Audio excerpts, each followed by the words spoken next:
Hello, everyone. This is Ender, and I'm very excited to tell you about how my real life VRcade event just went.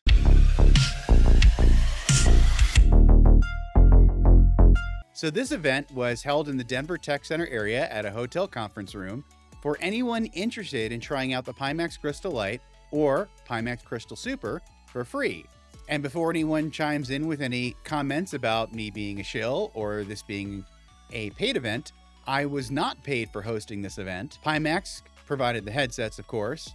They also paid for the conference room so that we could hold this event somewhere besides my apartment, and they covered any costs to run the event. A special thank you to Pimax for providing this opportunity, as well as my two friends who allowed me to use their PC and helped me carry all this stuff in, which was no small feat. Perry and Jeff, thank you very much. And if you would like to learn more about hosting one of these events, stay tuned to the end where I'll explain more about the Pimax Community Liaison program. So for this event, I had about a dozen people signed up, almost everyone showed, and it was a really eye-opening experience for me.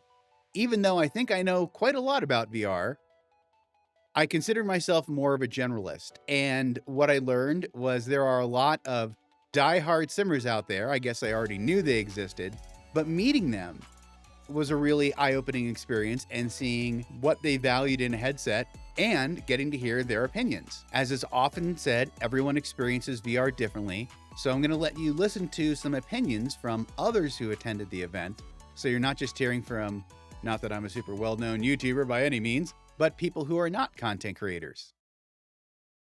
Hi there. So what did you think of the Crystal Super?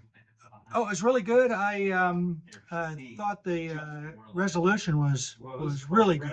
So and brightness, so it was fantastic. I'm definitely going to consider getting one. You were saying? So even with comparing this to my Crystal, and definitely against the Index. Index is nice and comfortable, but you do get this screen door effect there. But this is 3D printed capture. It's seamless. I don't see any lag. I was actually getting vertigo, which is a good reflection of that it's performing properly. Because you're playing, by the way, everyone, he was playing DCS World in a bit of a tailspin, so that's kind of why he means vertigo. This is very, very nice. I like the DCS is amazing, right? Yeah. But what Pimax has done to support this, I don't see any of the foveated dynamic foveated render. I don't see that. And that's actually intentional because it's only rendering at a lower resolution where your eyes are not looking. So a lot of people think it's not working, but you can only see it in a recording, right, where you're not looking. So what did you think of the Crystal Super? It's very clear. Clarity. I've never seen such crystal clear. No pun intended. Yeah. Hey, it's a good fun. Yeah. So it definitely has a resolution that is needed to be able to, use something that is complex and realistic as DCS, and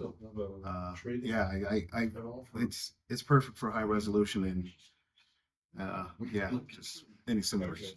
Cool.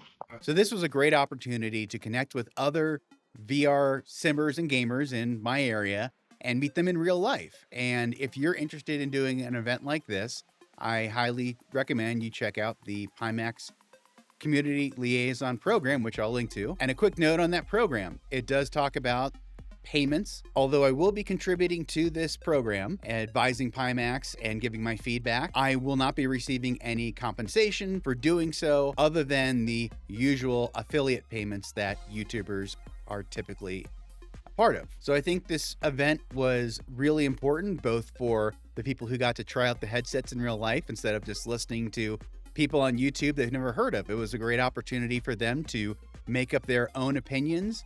What one person cares about in a VR headset, another may not. One thing I did share in common with simmers, even though I don't play something like DCS World or Microsoft Flight Simulator, which I might eventually. I have some ideas for a video on that. I do play Elite Dangerous, where I do care about reading text, although it's different from more realistic simulators, of course, it's science fiction. I also care about your traditional platformers or games like Half-Life Alyx and Into the Radius, and I do play my occasional Quest standalone game. What's important to me is immersion, whether that's on my treadmill or my haptic devices. Immersion is important to me for VR gaming in general, so I hope you found my opinion helpful, as well as these others. My next video should be on the Pimax Crystal Super. I have been using it for a while now, and I'm very excited to get that video out there because I think it's an awesome headset, and I will continue to review other content as well. Thank you so much for watching.